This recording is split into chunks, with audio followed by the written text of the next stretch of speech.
është i antar kryesie, i cili është i kooptuar në kryesi, i cili në asnjë kryesie s'ka shtruar asnjë nga këto probleme, pra ndjek i cili ka një zonë në kombinat i ngarkuar për analizë dhe për të gjitha, dhe këto ai do të ketë agjendë personale, ta vazhdoj gjërë në fund. Se çfarë ishte salla, atë di unë i përgëzoj strukturat e Durrësit që nuk u mashtruan nga një takim me agjendë strikt private.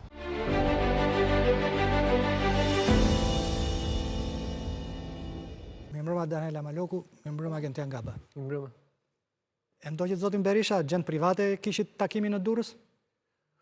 Unë kam vetëm agjendë publike, agjendat private janë jo publike minimalisht, apo. Por që vetëm agjendë private që kam unë apo personale është që të largoj qeverinë dhe të bëj çdo përpjekje për të larguar qeverinë për shkak se Edi Rama ka kthyer thuajse private çështjen me mua, duke më burgosur pa ligj edhe pa respektuar as kushtetut, as norm, duke deklaruar publikisht dënimin, kështu që në këtë kuptim vetëm agjendë personale që mund të kem unë, por kjo në kuadrin politik është që të kemi interes që Edi Rama të largohet një orë më parë. Dhe ky interes besoj që duhet të jetë tek të gjithë demokratët dhe të gjithë opozitarët. Pra ky është i vetmi qëllim. Po themi personal apo privat. Ndërkohë që takimi ka qenë publik, ka qenë me gjithë strukturat e Partisë Demokratike Durrës, të gjithë strukturat e Partisë Demokratike Durrës të votuara. Kryetari i foltores, kryetari i partisë tanishëm po e quaj foltores për të treguar tek demokratët zhgënjimin e madh që kanë përjetuar dhe përjetojnë demokratët për shkak të braktisjes, për shkak të neglizhencës, për shkak të mosjedhjes syve tek ta, për shkak të mosmarrjes mendimit, për shkak të mosdëgjimit vendimarrjeve tyre kur është bërë dhe kur janë bërë votimet. Ka qenë kryetari i grupit këshilltarëve të Partisë Demokratike në Këshillin Bashkiak, ka qenë sekretari i Degës, ka qenë sekretari organizativ i Degës, që për shumë njerëz që nuk e njohin Partinë Demokratike, mund të thonë çfarë janë, po themi në koncept organizativ. Se nuk e kishim gjithë sinkronin, tha që kishte edhe njerëz që kanë punuar për PS-n. 10% i vetmi njeri që punon që mund të ketë në një afiliacion me Partinë Socialiste është kryetari i komanduar i Partisë Demokratike Durrës, që bën biznes me Vëngjur Dakon. Edhe të dalin ta përgjigjëstrojë. I vetmi njeri, me qenë se tonë në publik po merrem. Po ku diu beton sheta i tani, do t'i merrem unë me këto ç'a bën, i komanduar. I vetmi njeri që nuk ishte në takim ishte njeri i komanduar. Vetëm rrogtarët zotëri nuk kanë ardhur aty. Kush merr rrog që duhet përfaqësoj Partinë Demokratike të Shqipërisë dhe përfaqëson edhe mua, edhe ata mira që ishin atje, nuk ka qenë. Çdo demokrat, pjesa më e rëndësishme e strukturës së Partisë Demokratike ka qenë aty. Ky që është i komanduar nuk ndjen përgjegjësi, se s'ndjen përgjegjësinë e votës të rritë merret me njerëzit. Dhe ajo që është e rëndësishme, më e rëndësishmja, është që përderisa zëri i tyre nuk dëgjohet, ai është një takim që duhet të shkumbojnë gjithë Shqipërinë. Dhe kërkesat që kanë ata, shqetësimet që kanë ata, duhet të dëgjojnë gjithë. Pa diskutim, ky është mendimi i doktorit, është në drejtën e vet të shpreh çfarë do lloj mendimi që mendon, ai është kryetari i Partisë Demokratike të Shqipërisë. Ata janë antar, simpatizant. Po ti antar kryesie, nuk i ngrë këto në... Se zoti Berisha tha do nuk i ka ngritur në kryesi. Se këto janë rekorde publike. Jeshtë Daniela këtu, se ka qenë aty në mbledhjen e parë të kryesisë. Po të marrë me radhë. Mbledhja e parë e kryesisë, pasi kanë dalë nga burgu, ka qenë mbledhja për një ditë para konstituimit të kuvendit. Kam thënë mbledhjet e kryesisë. Ka kërkuar protesta. Kam kërkuar që me qenë se Partia Demokratike ka qëndrim zyrtar që zgjedhjet janë vjedhur, o mbani marrëdhënie të kurzuar me parlamentin, pa është domosdoshme që populli që është vjedhur të dalë dhe të protestojë për zgjedhjet e vjedhura, apo jo? Se duke qenë se ka një dakordsi që zgjedhjet janë vjedhur, populli është i shqetësuar që janë vjedhur zgjedhjet dhe duhet dalë aty. Minimalisht duhet dalin demokratët. Kam dalë, kam thënë në publik këtë, prandaj po i them që ka qenë edhe Daniela aty. Përse more këtë vendim që mos ta vazhdosh do mbetejën tënde brenda forumeve? Sepse po kushta që kam ndaluar brenda forumeve. Unë kam bërë biseda dhe diskutime të gjata për këtë situatë. Partia Demokratike duhet të reagonte me shpejtësi. për situatën në të cilën ndodhet. Për çfarë duhet të reagon? Ja, po reagon, po bën çdo të hënë foltore para kryeministrisë. Ja, po ja u them çka ka. Ishi dhe ju sot aty. Doni t'ja u them sepse dhe vitë kjo. Po, isha sot, sepse unë mendoj që duhet të jem aty ku ka një protestë apo një reagim kundër qeverisë, pavarësisht se nuk jam për këtë muzikën. Po, nuk jam, me muzikë nuk largohet Rama. Rama nuk është gjint dhe i vendos një lloj kështu, dhe luaj me nuska, se që bëjnë se gjera një. Ja për shkop bejsbolli aty? Nuk është gjint, po për reagim të fort, patjetër. Qartë. Reagim të fort atë. Ç'është ky diskutim kështu? Tani vim pak pse unë tani. Do thonë pse tani. Po. Por ka ndodhur disa zhvillime. Zgjedhje pjesshme që unë prap kam reaguar në publik një ditë pas zgjedhjeve të pjesshme në 5 bashki. Në Vlorë Partia Demokratike e Shqipërisë ka marrë rreth 2500 vota. Kandidati tjetër të ripavarur ka marrë 2000 vota. Në Cerrik Partia Demokratike ka marrë 1700 vota, u rrit Partia Shqipëria Bëhet, u rrit thuajse me 8% krahasim me zgjedhjet e 11 majit. Partia Demokratike ka marrë në Berat thuajse 2600 vota. Po ti marrësh gjithë votat pavarësisht se kandidatët aty të mbështetur nga opozita kanë bërë betejë. Kanë bërë betejë me të vetëm të 5 kandidatët që u futën në garë, kanë bërë betejë të plot, duke vendosur gjithë kapacitetin e vetë në dispozicion. Edi Rama në Vlorë ka marrë 15.000 vota në këto zgjedhje, që do të thotë që e kanë braktisur elektorate. A kemi një problem që nuk ka dalë elektorati opozitar aty? Unë besoj që kemi. Vim të tjetra, po, ne kemi lajmëruar protestë, që tani quhet foltore parlamentare qytetare. Pse më nuk më shqetëson mua si demokrat, duhet mua funksionet kur unë shoh që ne kemi pak njerëz aty, ne na mungon një bulevard me njerëz. Sa herë Partia Demokratike në çdo rast, edhe kur kemi qenë të përçarë me njëri tjetrin, kur ka lajmëruar protest, bulevardi ka qenë plot. Ne na mungon një bulevard me njerëz o zotre. Nuk do shqetësohem unë për këto? Vim të tjerat kam diskutuar në mbledhjet kryesisë e fundit, kur është diskutuar për analizën, dhe kam thënë, cila është metodologjia, si do të bëhet analiza, po nëse analizën nxjerr që janë këta përgjigje, se paralelisht me këtë që është analizë, ka lënë jo gjuhët i shtrigash ta zoti Berisha. E kupton? Po jo, nuk kam bërë gjuhët i shtrigash, e di cila është gjuhët i shtrigave. Gjuhët i shtrigash është të i leshëm mikrofonin kujdo dhe të flas për cilin do. Është bërë kjo, ke parti që unë, apo të gjithë ne që mendojmë kështu të jemi marrë me në një emër, ne jemi marrë me parime.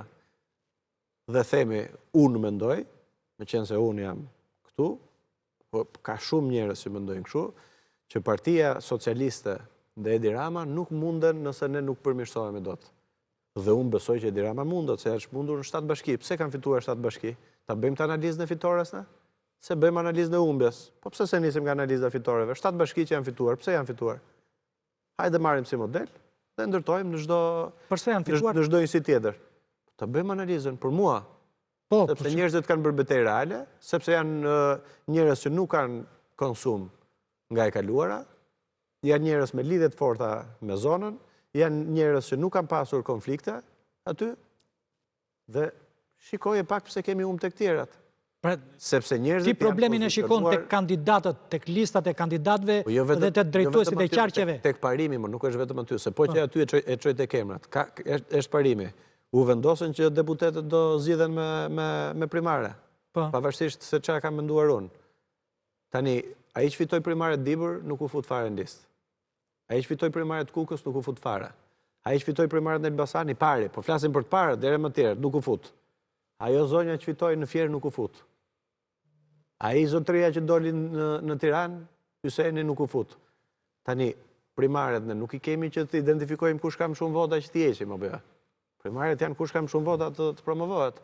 Na duhet të kemi disa parime të përcaktuara mirë për meritokracinë, si promovohet dhe si avancohet karriera në Partinë Demokratike. Duke qenë se këto nuk mund të thosha, dhe po ja u them këtë se është edhe kjo publike. Është pritur raporti OSBE-Odirit për të mos zhvendosur vëmendjen nga, po themi, denoncimi i farsës zgjedhore. Dhe unë kam pritur këtë vendimarrje dhe kam pritur që pas kësaj të kemi reflektim. Para se t'ja fjalën kolegëve, po ju them edhe dy element. Nuk ka njeri sot në Partinë Demokratike, po edhe në Shqipëri. Besoj, se është diskutuar në çdo studio dhe panel, që nuk e shikon që Partia Demokratike, mbas këtyre takimeve të mia, dhe tonave, është zgjuar nga gjumi. Është zgjuar. Po bën takime, po edhe në foto me njerëz, po takoj njerëz 7 muaj mbas zgjedhjeve mos takosh njerëzit që të kanë votuar? Apo ndodh kjo? A doli në datë 2 udhëzimi për përcaktimin e metodologjisë së analizës zgjedhjeve? Pra kjo e ka avancuar. U takuan njerëzit, kanë filluar po takohen në parti njerëzit që kanë marrë më shumë vota në listat e hapura? Dhe t'ja u konfirmojnë edhe gazetarët që e mbulojnë, me qenë se kemi Danielin këtu, a ka një rigjallërim edhe takime në punë tani apo jo? Pra do ishte provokuat një lloj Kjo e rigjalli partinë. Pra para se të vete po. Po themi këto takime duhet të avancojnë më tej te riportëritja, po qëllimi për t'i dhënë, po themi, një shok Partisë Demokratike në kuptimin plotësisht mirë. Goditje. Për një goditje për ta sjellë në jetë, për ta gjallëruar. Elektroshok. Qëndrimi që këto janë private, është qëndrim që... Një pyetje të fundit nga unë, para se ta kaloj të fjalën te kolegët, bëjnë pyetjet e tyre dhe të mendimet e tyre. Nga dalja e parë në foltore, qa ka ndodhur që nuk e di publiku? Qa reagimi ke pasur nga Berisha dhe nga drejtuesit e tjerë? Kanë dashur të komunikojnë? Qëndrimet politike jeni kontaktuar? I kam publike. Unë ju them një gjë me bindje. Në gjithë karrierën time politike, unë jam bashkuar në publik, se unë, po themi, aktivizëm në politik kam pasur që në gjimnas, por në gjithë jetën time publike politike, jam bashkuar në opozit Partisë Demokratike, unë kam marrë kohë dhe kam bërë sakrifica për shkak se unë i mbaj njerëzit. Një demokrat tjetë i shqetësuar, i mënjanuar, dhe që më kërkon ndihmë do jetë, jo kur janë qindra dhe mira. Kështu që unë nuk të riqem, personalisht për flasu, për ekipin se cili besoj që ka qëndrimet e veta dhe ka mbajtur qëndrime për këtë gjë, që të diskutojmë, puna është ndryshojmë gjë. Për diskutuar, unë takoj gjatë gjithë kohës kolegë. Tani u takum me një kolegë tjetër ishte Eno, a i doli unyra, takohemi, ne kemi marrëdhënie me një parti politike. I kam diskutuar dhe kemi diskutuar edhe në kryesi për këto, unë them, a do ketë vendimarrje? A ka, për të thënë, po themi edhe në mënyrë që të kuptoj publikore, Partia Demokratike ka njerëz pafund. A duhet pozicionuar se cilin vend të vetë, po ta marrësh Lionel Messi për shembull, ta fusë sport, do dalë me qenë se është i njohur futbolli për gjithë qytetarët, ka përqenë lojtari mi dobët në botë si portier. Po ta marrësh Donnarumën, ta nxjerrësh sulm, do jetë mi dobëti. Hajde më të gjejmë se cilit vendin e vet. E ta gjejmë mekanizmin se si. Nga ana tjetër, i keni parë besoj edhe të takimit Durrësit, po edhe gjithandej. Po da shohësh, ore Partia Demokratike e ka detyrim që qindra dhe mira të rinj që militojnë, po e them kështu, në parti, t'i japi mundësi për t'u promovuar. Daniela, pyetje? Atëherë, do të bëj një konstatim. Jam dakord me disa elemente që tha zoti Saliani, duke nisur që nga fakti që edhe pse është pjesë e forumeve, siç thot zoti Berisha, nuk është dëgjuar. Nisur që nga protesta që zoti Saliani propozoi protest, nuk u dëgjua. Në momentin që nuk dëgjohesh në forume drejtuese, atëherë duhet gjesh një mënyrë tjetër, një strategji tjetër, se si zëri yt të përçohet. E dyta, jam dakord edhe me faktin që është një takim brenda strukturave dhe këtë mund ta konfirmoj nga fakti që e kam ndjekur vetë edhe foltoren e parë, nëse do të quaj foltore, ose takimin e parë të zotit Saliani në Durrës, ku pjesa më e madhe e atyre qytetarëve të nderuar ose i kisha hasur në përzgjedhje që ka zhvilluar Partia Demokratike, ose i kisha hasur në protestat e Partisë Demokratike. Pra janë njerëz të njohur të strukturave të Partisë Demokratike. Dhe po ashtu, edhe për elementet tjera që ka të bëj kryesisht me shkundjen e Partisë Demokratike, që nga momenti që zoti Saliani nisi, ose nisi në nxë të kuptohej që zoti Saliani do të kishte një lëvizje, zgjerat në Partinë Demokratike ndryshuan thuajse tërësisht, duke nisur që nga takimet me qytetarë, që nga nevoja për analizën e brendshme që shtyej vazhdimisht dhe pa një arsye objektive, sepse nuk e ndalonte asgjë zotin Berisha që fill pasi u mor vesh edhe raporti OSBE-Odirit, të dilte dhe të takonte demokratët. Dhe madje edhe takimet jashtësyrit të medias. Për shembull, gjatë këtyre ditëve zoti Berisha ka zhvilluar takime me kryetarin e Partisë Demokratike. Atje shikon si një lloj kundër përgjigje ndaj Salianit dhe Ali Mehmetit. Është një lloj frike, një lloj shkundje.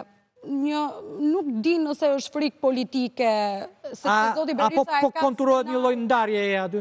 Nuk do i quaj ndarje, sepse një merit që një zoti Saliani është fakti që retorika e tij nuk ka qenë një retorikë përçarëse, pra nuk ka kushtëzuar takimet e tij me ndarje nga pjesa tjetër që mbështesin zotin Berisha, por nisa të thoja që qoftë analiza e brendshme, qoftë takimet që bëhen me qytetarët kanë nisur pas lëvizjes së Salianit dhe ky është fakt, nuk e mohojmë dot. Madje zoti Berisha ka takuar jashtësyrit media, sikur se thashë, edhe disa kryetarë të disa degëve të Durrësit, por edhe kryetarët e bashkive fituese që i ka ftuar javën e shkuar në Mosgaboj në një takim informal dhe jashtësyrit medias. Që do thotë gjërat Partinë Demokratike po lëvizjen pasi zoti Saliani mori këtë lëvizje. Tash po ngrihen disa pikpyetje. Pikpyetja më e madhe që unë, por besoj edhe shumë të tjere kanë, është arsyeja e kësaj lëvizje. Pra, a është kjo një lëvizje që zoti Saliani e bën për të mbajtur, po themi, gjallë politikisht figurën e tij, sepse zoti Saliani për shkak të dënimit nuk mund të zgjidhet deputet për 5 vite. Dhe a është kjo një strategji që emri juaj në një farë mënyre të mos harrohet apo të mos bie mbështetja politike? Pyetja e parë që kam është kjo? Unë kam, po themi me një kundërpyetje. Ka mundësi që, nëse do kisha këtë qëllimun, ka mundësi që mua të më ndjekin mira njerëz në këtë, nëse unë kam, çohem unë një ditë, se mund të bëj dikush tjetër këtë gjë. Çohem një ditë e thotë. Dakor, kjo mbështetje aktuale që keni, a bëhet për të politika ka një gjë, sepse gjallë politikisht do quaja. Edhe këta se pak më përpara miku dhe të përgjigjem drejt për drejt. Në politik, dështim është nëse nuk takon njerëz, jo kur takon njerëz. Pra që këtu, prandaj them unë që Partia Demokratike duhet të ripozicionohet në raport me njerëzit dhe në raport me strategjinë e vet. Problem duhet të jetë kush nuk ka mundësi të takojë njerëz apo kush nuk takon, jo kush takon. Tani vim tek pyetja për të përgjigjur drejt për drejt. Unë nuk kam asnjë shqetësim personal. Unë jam drejtues politik në një zonë Tiranë, në kombinat. Kam mundësi që ti isha edhe të jem pa diskutim në zonë tjetër isha drejtues në Elbasan, kam qenë drejtues Kavaj, kam qenë Korç. Pra unë nuk kam asnjë interes personal sepse do të isha prap. Apo ja. Pra nuk ka pas në një thyerje apo në një element që ka të bëj me avancimin ose jo të karrierës time. Mbase keni ndjerë edhe pak frikën se mos partia ju distancon, sepse më linit ju kujtoj që kur ju zhvilluat konferencën e parë për mediat pasi dolët nga burgu, i vetmi person që ju ka pritur në selinë e Partisë Demokratike ka qenë deputetja Ina Zhupa. Dhe as kush tjetër, as sekretari i përgjithshëm, as grupi parlamentar që përpara arrestimit tuaj derdhte lot, mbase edhe krokodili, që ju duhet ngujoheni në seli sepse ju jeni i burgosur politik? Këtë unë e le të gjykoj publiku. Nëse unë nuk kam ftuar njëri, ka qenë grupi deputetëve të Fierit që kam takuar kur kam dalë nga jo derë, dhe kanë qenë kolegë tjerë, përveç Inës kanë qenë edhe 2 tjerë, për nuk ka rëndësi. Lidershipi i Partisë Demokratike nuk ju ka pritur në seli. Nëse një njeri që sakrifikon për një forcë politike, se unë nuk kam pas një përfitim personal nga ajo gjë, a duhet të ketë një lloj qëndrimi të caktuar partia zyrtarisht apo jo, këtë gjykoj njerëzit, unë nuk kam bërë qëndrim për këtë. Mbas asaj po them, unë jam drejtues politik në kombinat, dhe në grup unë ka dhe deputet. Po, a është ambicia juaj vetëm për një drejtues politik në një zonë të Tiranës? Unë këtë lëvizje e bëj sepse Partia Demokratike, siç e mendoj unë, jo vetëm që nuk ka mundësi që të fitoj kështu, siç po themi, po vegjeton, po e them, pavarësisht se po më duket pak kështu, si term, dhe duhet rigjallëruar. Pra kjo është qëllimi im, se edhe për shkak të arsyeve që ju thatë, që unë kam, po themi, kam pasur këto kosto nga politika, unë duhet të them të vërtetat. Pra nuk më falet mua të mos i them disa të vërteta. Dhe për te këtyre, me qenë se ju shkuat po themi 4 muaj e diçka mbrapa, në momentin kur unë kam dalë nga burgu, po ju them disa momentet tjera. Unë kam qenë i vetmi që kam diskutuar ashpër kur u dorëzuan mandatet që kam thënë që mos dorëzohen apo. Se pasi dështoj, dolën gjithë thanë kemi qenë kundër, po në mbledhje kanë qenë dhe 2 kolegë tjerë, po i vetmi që kam folë ashpër. Unë kam qenë i vetmi që kam thënë që ne duhet të çojmë njerëz ose jo te komisionet që vajtën i zgjodhën komisionet e vettingut pasaj. A ka qenë kështu? Unë kam qenë i vetmi në mbledhjen e kryesisë tani që kam thënë duhet protest. Kam qenë ndër të paktët që kam thënë duhet revolt edhe jo këto. Unë qëndrimet në raport me interesin e demokratëve i kam mbajtur siç unë mendoj se unë jam përfaqësues. Dhe unë ndjej sentimentin e demokratëve dhe të opozitarëve në raport me Partinë Demokratike. Unë nuk jam i pilotuar, unë nuk kam marrë asnjë gjë të pamerituar, madje kam dhënë shumë më shumë se sa kam marrë në Partinë Demokratike. Unë kam qenë mi votuari në qarkun e Korçës zgjedhjet e fundit, kam dalë me rezultat pozitiv përballë Partisë Socialiste në ato zgjedhje, kam dalë fitues në Bashkinë e Kavajës si drejtues politik, bashkë me ekipin, pa diskutim me Fisnikun edhe me Hysenin. Por në çdo zonë, unë duke mbajtur këto qëndrime, duke qenë i vërtet, duke i mbrojtur interesat e qytetarëve dhe njerëzve që më votojnë, të kem pasur këtë gjë. Duke qenë se ju i renditni vetes këto atribute, a do thot kjo që ju më shumë se sa një shkundje të Partisë Demokratike po përgatisni terrenin për të kandiduar përballë Sali Berishës 2026? Unë po bëj, po themi takime, bashkë me miqtjerë, ne po bëjmë takime, për të dëgjuar demokratët dhe për të diskutuar për disa problematika që i thash. Do të kandidonit përballë Berishës në 2026? Po nuk ka zgjedhje, këto nuk janë momente zgjedhjesh. Në pra, unë nuk kam nisur personalisht se gjithë secili përgjigjet, po pra gjithë secili prej migjëve përgjigjet vet, unë personalisht nuk e kam nisë këtë me një qëllim të caktuar. Funksion jo, se as nuk dua, as nuk ka zgjedhje, dhe zgjedhje partia nuk ka tani. Unë e kam nisur këtë, pra flas për pjesën time, se flas unë, po ne, në fakt, duke qenë të shqetësuar për fatin e Partisë Demokratike, po dhe për narrativën që ka Partia Demokratike ndërkohë. Ne nuk mund të themi që me Edi Rama nuk fitojnë zgjedhjet, me Edi Rama nuk ka zgjedhje, vim zgjedhje, pastaj qajmë ba zgjedhjeve. Kam edhe një pikë pyetje tjetër, për t'ja lënë më pas radhën Gentit, nëse Genti më lejon. Është një nga dilemat më të mëdha që kam patur gjatë këtyre ditëve, është nëse njerëzit që ju rrethojnë kanë vërtet të njëjtat parime si ju. Fjala bie, Zoti Gjungshi u emërua koordinator për sigurinë, me njëherë pasi pati një kafe me Zotin Saliani. Berisha pohoi publikisht që ka takuar Zotin Ilir Ali Mehmeti në selinë e tij javën e shkuar. Mendoni se do ju lënë vetëm shokët në betejë, mund t'i peshkojë Zoti Berisha? Kjo mund t'jetë, po themi, sensacion mediatik, po është Partia Demokratike, ne jemi një parti, aty takojmë gjithë me njëri tjetrin, gjithë kohën. Po, fill pas këtyre lëvizjeve ju takoni, po ju për shembull personalisht se keni takuar Zotin Berisha me sa di unë. Sepse unë jam duke dëgjuar demokratët. Kur të ketë mbledhje takime, unë sot isha në protest, apo ju e pat, u pam aty. Ishte në protest, po besoj që nuk e keni dëgjuar mundje Zotin Berisha se të takoni. Unë mendoj këtë gjë, që ne kemi nevojë për vendimarrje, se për ta dëgjuar njëri tjetrin e kemi dëgjuar, dëgjojmë edhe nëpër media, po dëgjojmë apo jo.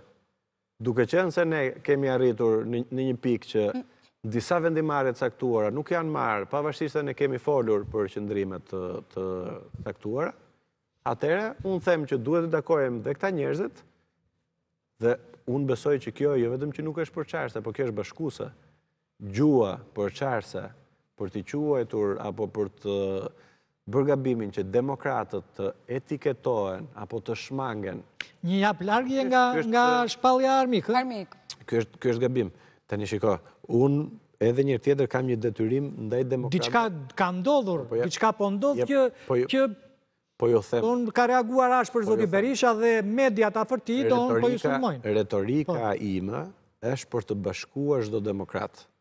Ndërkohë, Edhe mesazhe që dërgohen degve dhe telefonat. Për të bashkuar demokratët me Berishën në krye apo pa Berishën në krye? Për të bashkuar demokratët. Kryetari i partisë tani është Sali Berisha. Tani këtu nuk kemi në moment zgjedhjesh. Ama unë një gjë ja u them me bindje. Edhe këtu ja u them me bindje të plot. Edhe besoj që nuk është se ka ndonjë dilemë ndokush. Unë kam bërë burg ndërkohë që të tjerët kanë pas ndonjë përfitim. Kush të tjerë dhe çfarë përfitimi? Mirë pra, tani unë po të them kam bërë burg dhe ndërkohë unë kam fituar çdo gjë që më është besuar përballë qeverisë. Pra, po e them qartësisht dhe nga ana tjetër, atë që dua të vendos pikën, po themi kësaj situate, edhe po u them qartë, nuk marmison dot njeri mua me demokratët, dhe nga ana tjetër, unë nuk hyj tek ata njerëz që kur kam një mendim dhe në bindjen time mendimi është i drejtë, të bëj në një devijim apo treqe. Unë i shkoj gjërave deri në fund. Dhe po them edhe njërë tjetër, duke qenë se Partia Demokratike është në moment të vështirë, unë në të gjithë retorikën të folurën jam i kujdesshëm që mos i krijojmë dhe mos i ndajmë demokratët në të këtij apo në të atij. Por ne këtu do jemi. Këtë lëvizje si e shikon? E shikon fatin e kësaj lëvizje? Do ketë të ardhme edhe në kontekstin e gjithë opozitës? Lëvizja përcaktohet nga figurat që përbëjnë në momentin në cilin ndodhet, por mbi të gjitha reakcionin që shkakton te Berisha, sepse ai që nisi një aktivitet privat këtu e 4 vite më parë, që tani akuzon të tjerë që bëjnë një aktivitet privat, e nisi me disa angazhime që ne i denoncuam që në fillim që ishin të pabëshme për të, sepse kishte nisur një rrugtim politik për interesat e tij. Dhe ai rrugtim politik përmbante primare, fitore të shpejt ndaj Ramës, hapje të partisë më të fortë, më të begate, nuk e di sa premtime solemne që shumë shpejt ranë. Dhe ajo që ndodhi në 11 maj, ndodhi që Berisha krijoi një grup parlamentar a sua imagjine e somiglianza, një grup i të kurur, por solid rreth tij, di që të jenë shprehur për këtë gjë, domethënë rinë mbajnë pozitat e tyre, një parti që i ngjason atij ka premtuar që nëse u mbet zgjedhjen do ikte, por në fakt askush nuk ja kërkon këtë gjë. Edhe kështu me radhë, ajo që po ndodh me lëvizjen që ka iniciuar Ervini është që po tregohet që poshtë jashtë asaj umbrellës së njerëzve që përfitojnë diçka, që janë në grup parlamentar, që kanë pozita në parti, ka njerëz që janë të pakënaqur, siç duhet jetë e vërteta, sepse nuk është e këndshme të jetosh në një qeverisje që prej 13 vitesh ka çuar më shumë shqiptar jashtë, ka rritur masën e korrupsionit, jetohet në një vend që është gati botës tretë me çmime që janë si të Europës, të shkosh për supermarkete, njerëzit e ndjejnë këtë gjë dhe kanë nevojë për zgjidhje. Dhe zgjidhja nuk vjen nga një grup që bëhet hermetik rreth halleve të Berishës, edhe nuk guxon të prek këto tema që të prekin kudo njerëzit, sepse njerëzit duan alternativë. Dhe alternativa po nuk ngacmua, nuk ka për të lindur. Nëse do pajtojnë që të gjithë që, okay, në 11 maj u mora ai rezultat dhe ata janë shumë të kënaqur, fatkeqësisht janë shumë komod, kjo është ata janë më e madhe, ata janë komod që kanë monopolin e opozitës dhe nuk duan që ndryshojë asgjë. Por ndërkohë, koha kalon. Kanë ikur shumë njerëz, opozita rrezikon të goditet, kurse për sa i përket asaj perimetrit të lëvizjes së Ervinit, unë e shoh si një gjë që tonifikon këtë grupim, i bën mirë, pavarësisht se që të ndryshojë diçka, shënjestra duhet të jetë shumë më lart, pra duhet të jetë e Berisha. Vini dakord me këtë që PD-ja është kryer avokate halleve personale të Berishës, që thotë zoti Gaba? Partia Demokratike është avokate halleve të qytetarëve shqiptarë. Është opozita dhe është opozita më e madhe në Shqipëri. Ajo që qëndron tek analiza është që Partia Demokratike duhet të jetë e shqetësuar për të qenë fitues apo jo. Pra një parti e këtyre përmasave që ka, po themi, këtë mbështetje masive tek qytetarët, thuajse 500.000 vota edhe në këto zgjedhje, Po çan ndodhi, për shembull, çan ndjesi e patë sot aty në protestë, a në foltore, a nuk e di si e quani. Ora cili do prej. Ç'a kuptove që nuk shkonte, don që ka ta ndisur në një grush njerëzish. Unë kuptoj këtë gjë, që cili do prej qytetarëve dhe demokratëve, opozitarëve që delin atë protestë, duhet të bëhet një monument për shkak të acarit në cilën ndodhet situata politike e opozitës dhe Partisë Demokratike sot në Shqipëri. Por ajo që nuk shkon, po e them pra, ka njerëz pa fund Partia Demokratike. Ne duhet të gjejmë arsyet sepse nuk e ndjekin këtë po themi logjik caktuar të partisë. Se për njerëzit edhe demokratët aty janë 500.000 vota. Pra të kemi këtë problematik, ne se kemi pasur kur, tregon që diçka nuk shkon. Po da kisha shkopin magjik, do kisha zgjidhur direkt on. Unë prandaj po dëgjoj kudo që po më kërkojnë demokratët, unë po shkoj, po i takoj, po diskutoj, po përpiqem të marr prej tyre si e shohin ata edhe problematikën që ka Partia Demokratike, por edhe zgjidhjet që mendojnë ata që duhet për t'i dhënë tjetër dimension.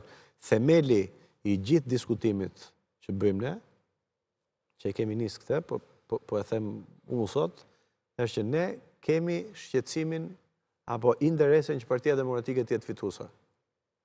Partia Demokratike nëse arri në këtë gjendje është fituese. Okej, ti mos përsëritim gjëra. Diskutimi. Por ka shumë vetë që thonë, okej, është lëvizje e duhur, por në kohën e gabuar, sepse shumë prej deputetëve të Partisë Demokratike thonë që qeveria ndodhet në një skandal të jashtëzakonshëm, ku deri dhe zvendës kryeministria është marrë e pandehur. Ndërkohë që zoti Saliani ne do në vend të merremi me të denoncojmë skandalet e qeverisë dhe këtë skandalin më të fundit, na tërheq vëmendjen ndonë për çështje organizative të Partisë Demokratike. Ilir, më falni sekond, duhet të shtoj diçka te kjo. Te kjo gjë tani ata janë njerëz që thonë të kundërtën dhe të kundërtën e çdo gjë. Sapo doli lajmi për Ballukun thanë e ka bërë Rama. Kështu që nëse ka bërë Rama mos u lodhi kot me këto justifikime, domethënë dita ka 24 orë. Mund të bëjnë 24 gjëra të ndryshme të mëdha nëse duan. Më duke justifikime kot. Me thënë, do ketë gjithmonë një arsye për mos bërë gjërat detyrat e shtëpisë, sepse që një makinë të ecë duhet ta çosh garazh, ta rregullosh. Këta thonë nëse edhe një çik se e shtypëm atë Ramën, është aty, po ndërkohë makina po bëhet copa, edhe nuk duan të maten me këtë realitet që ka nevojë për servis ajo makinë. Dhe kjo është pastaj gjesh justifikime që jo, po sot kemi 8 dhjetorin, duhet bëjmë diçka për atë datë, po nesër kemi këtë gjë tjetër, ndërkohë që realiteti, nëse s'përballesh me problemet, ato kanë tendencën kthehen në kriza. Dhe ja ku është një krizë që shfaqet tek pjesëmarrja e njerëzve tek Ervini, që thotë që ka pa kënaqësi dhe duan një alternativë. Pastaj të rish të kapesh Ballukun po denoncojmë ke grup parlamentar, ke parti, denoncoj 5 herë në ditë. Kush ta pengon ty? Kush ta pengon ty? E di sa kanale ke sot po të bërxapin tani, po flasin për broçkulla besoj. Ku e di unë si Nala Ramizi në dhjetor si po bëhet kjo protesta. Po mirë, edhe emisione komemorative duhet të bëhen, sepse jemi 8 dhjetor do nuk... Po më ja çaj i pa majrin, do me thënë s'kemi mësuar asgjë nga ato komemoracione. Pyetje, që ju bëra, përgjigjen ju. A t'ju them disa të vërteta? Po. Sa dhe fare, or analizën e Partisë Demokratike, një ditë pasi u more pandehur Belinda Balluku, kush e kërkoi? Kush e thirrri kryesin për të kërkuar analizë? Pyesnin mbledhje, se besoj në për kështu jashtë kamerave da thonë gjithë. Kush e kërkoi? I vetmi që ka kërkuar, dhe i vetmi që ka kërkuar protest, pastaj kërkuan dhe tjerët, po deri në një moment caktuar, për rastin revolt, për rastin e skandalit të Rama Balluku kam qenë unë. Duke menduar që ore mos jam unë realitet tjetër se kam dal nga burgu, apo ore këtu ka ndodhur një gjë e rëndë, ju kam thënë. Pra këtu ka ndodhur e mbylla. Këtu ka ndodhur një gjë e rëndë më. Për shumë më pak për një zëvendës kryeministër, për një gjë të pavërtet, dhe ku zëvendës kryeministri kohës Meta atëherë dha dorëheqjen, dhe kryeministrisë ju vendos ndodhi ajo që ndodhi në 21 janar. Tani, këto janë filma, broçkulla, budalliqe, që i thonë njerëz që këtu, në vend të aparatit logjik, mund të kenë në një aparat tjetër. Tani, o zotri, ku nata Belinda Ballukut mua më ka fut në burg. Është e njëjta që dha folëm nuk e di se sa Në vendimarrjet tjera mund të ketë pas qëndrime tjera. Dhe unë po them këtë gjë, qa e pengon, Partinë Demokratike ka një, ku di unë, 3-4 ditë nuk kam dalur në asnjë media, pse nuk diskutojnë për këtë rast? I pesot diskutonin? Unë ku dalë edhe këtu të ju them po, kjo është rënë e shtetit. Pra 50 milion euro i ka zënë tuneli me 50 milion euro këta poshtë. Dhe ka rënë shteti sepse të gjitha ligjet që ne kemi ndërtuar nga kushtetuta dhe ligjet e tjera dhe institucionet që përcaktojnë që si kushtohen para publike, duke ndërtuar nëpërmjet kësaj forme të aplikimit në agjensi prokurimi publik, KPP, KPA, apelime, gjyqe, komisione KVO, etj. Të gjitha nuk vlenë si janë të gjitha të paracaktuara. Tani, pse nuk dalim ne të revoltohemi për këtë çështje? Dhe për të përgjigjur tjetrës, nëse ne presim skandalet e qeverisë, skandale ka për të pas për ditë, po ne qa po përfiton Partia Demokratike nga skandalet? Ky është qëtësimi im. Qeveria është zhytur në korrupsion masiv, korrupsion moral, politik, ekonomik.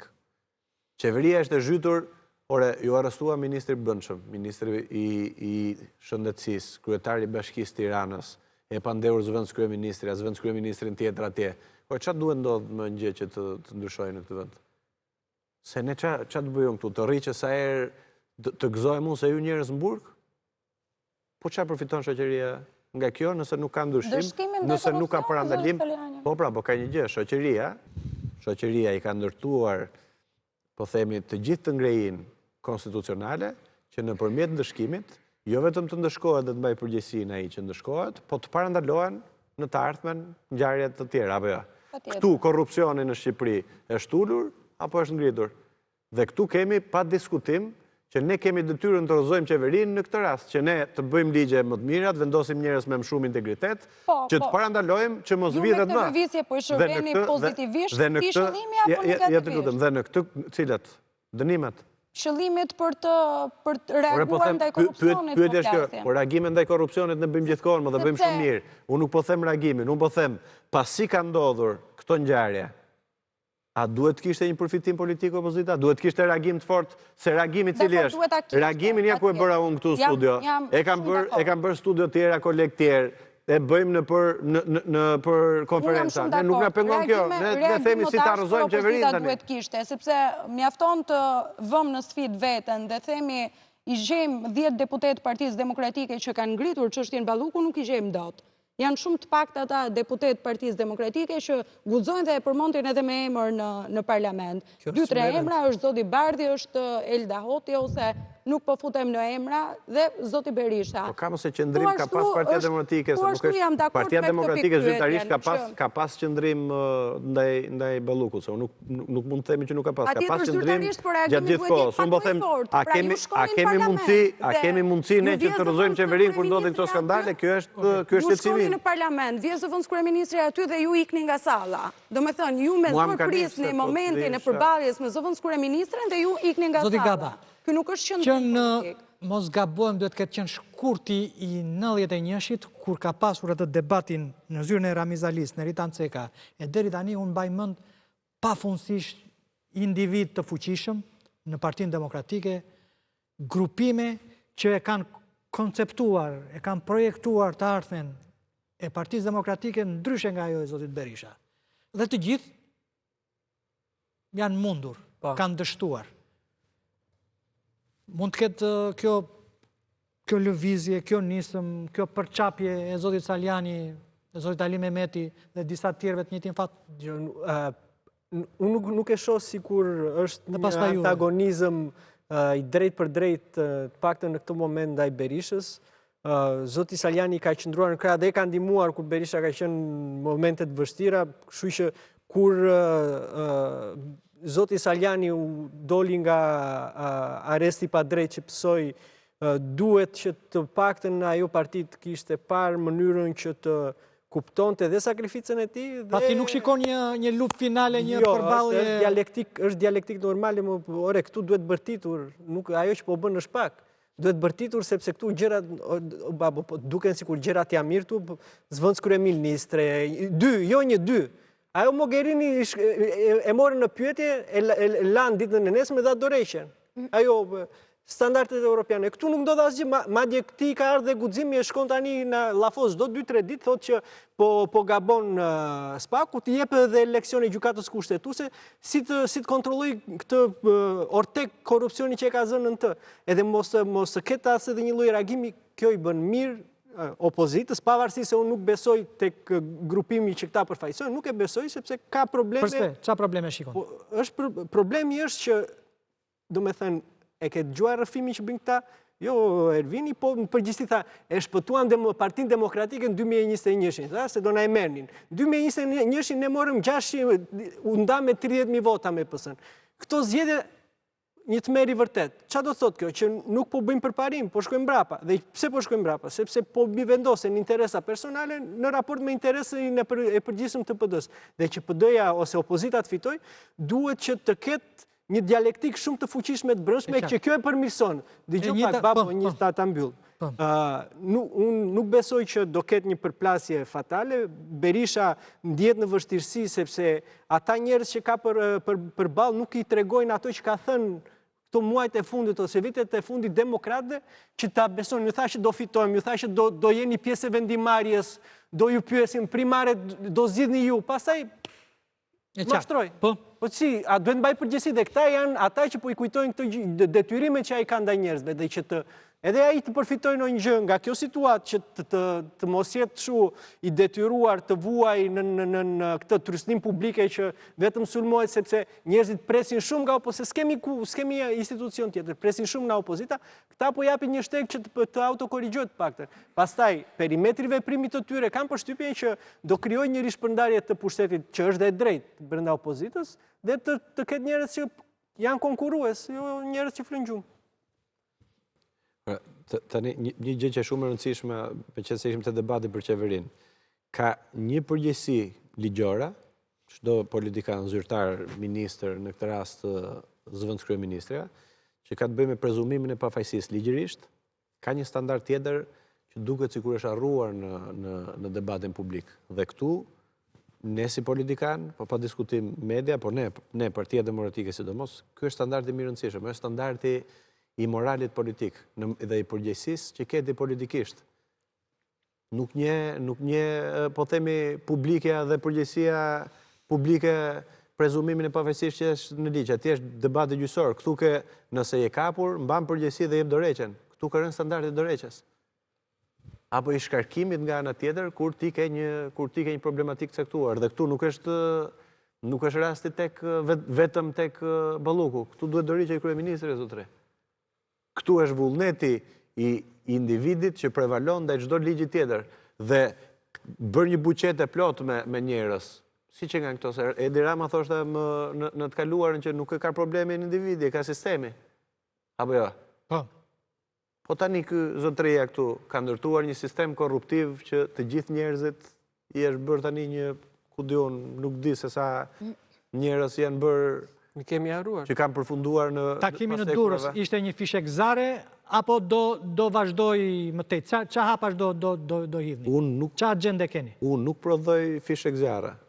Unë mund të eci rënd, po s'do të përdor terma për veten që takimi Durrësit ishte nisja e një serie takimesh derisa të arrihet çdo objektiv për të bërë Partinë Demokratike fituese.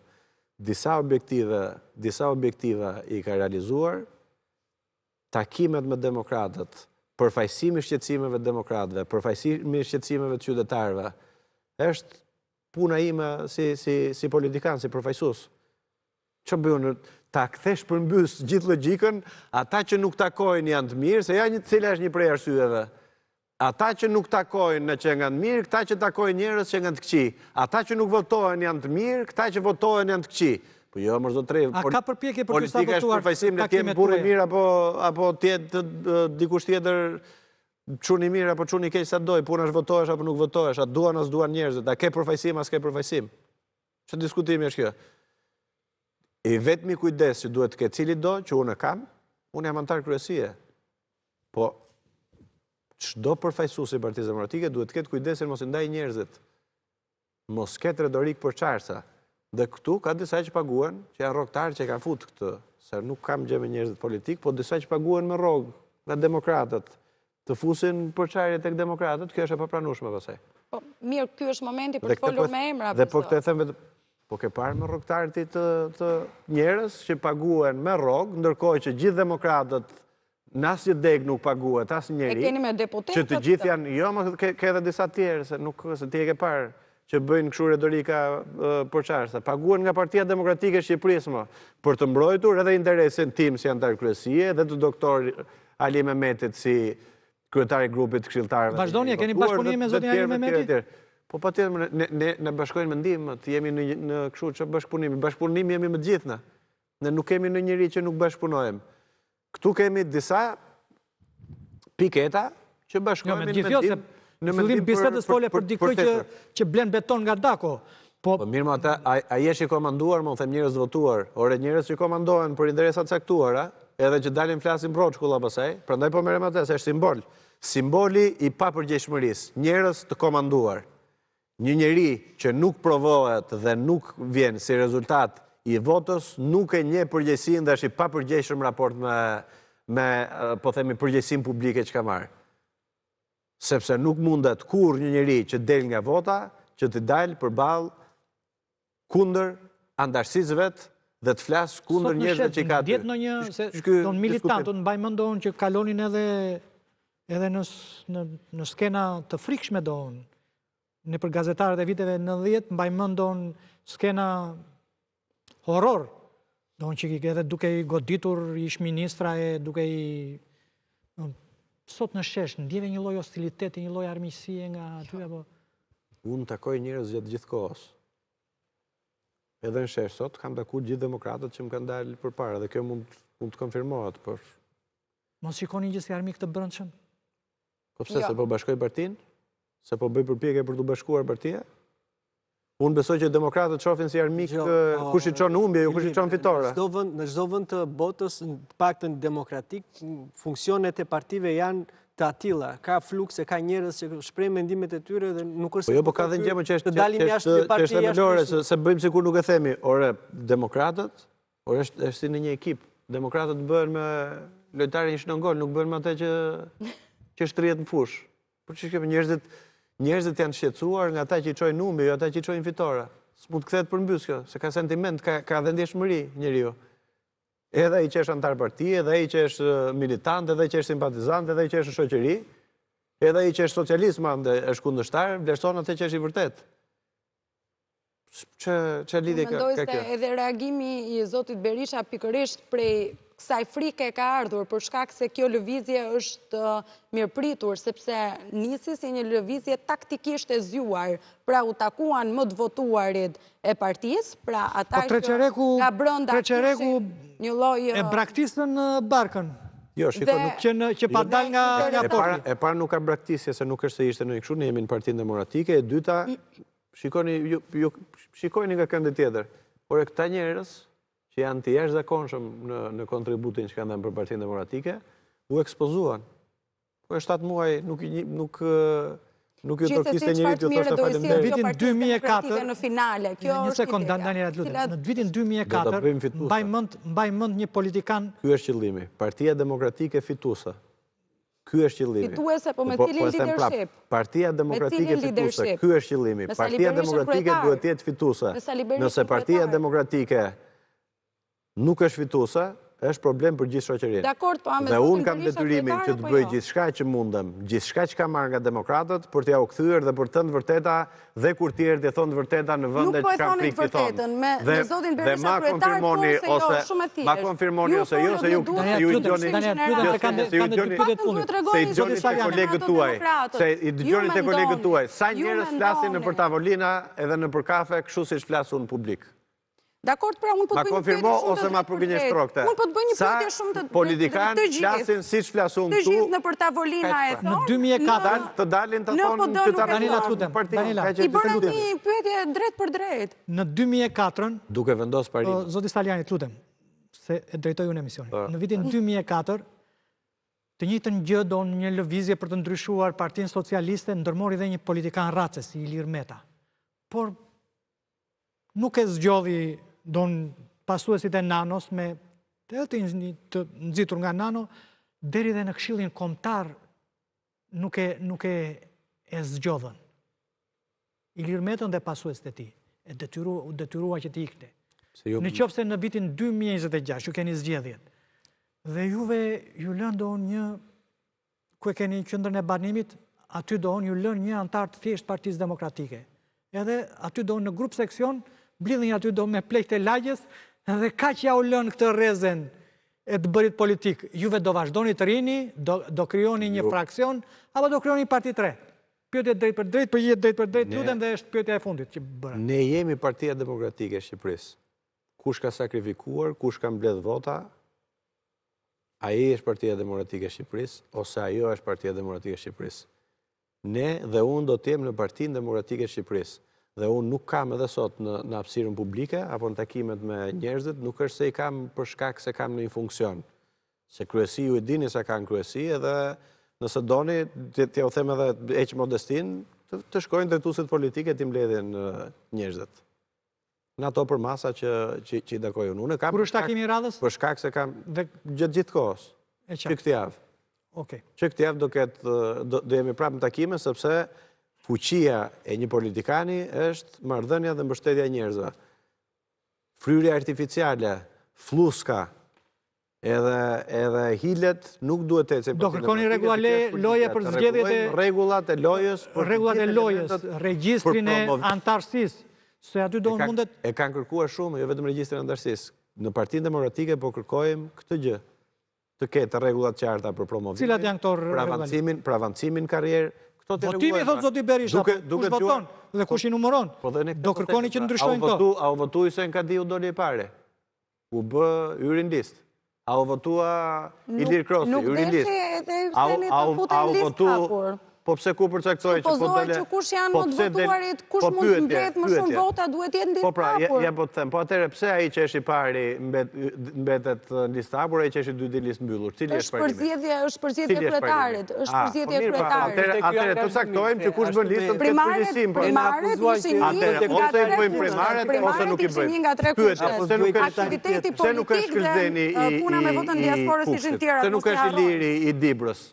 Pse nuk është Elisabeta e Fjerit? Ta kishit ngritur zërin dhe atjere, se kur ju leverdis e ngrini zërin, kur nuk ju leverdis nuk e ngrini zërin. Duhet ishte ngritur zëri e të më përpare. Cilin nga këta më të votuari që nuk ishte në primare, se kjo është diskutim shumë i gjatë pastaj. E ngriti... Këto që ke letur ti, e ngriti zërin përpare se sa... Me qenë se jam këtu për balë jush, kam reagu me letër të hapur nga burgu të nesërmen e shpallës listave. Po këta që ishe në të votuarit, apo s'ka gjë, se kështu të shikretarit dhe kështu e të në këtë rast? Unë kam reaguar dhe atyre, me qenë se era fjalla se janë rekorde publike, me letër nga burgu, e shkrova, po themi që nuk reagohet vetëm kur ke interesin për të reaguar, reagohet gjithmonë për parimin, reagohet gjithmonë në çdo rast. Në parti, siç ka reaguar dhe kryetari i partisë, reagohet kur mendohet që shkelet një drejt. A kanë të drejt reagojnë këta njerëzit kur ju e shkelur një drejt? Patjetër, por të kishin reaguar dhe pak më parë. Në pranver do kemi kohë ta trasim sërish zotin Stalianit në vazhdim të dinamikës. Nuk më leti bëjan të gjitha pyetjet. Okej, ky ishte emisioni për sot, rishjemi të anën tjetër. Natën e mirë të gjithëve.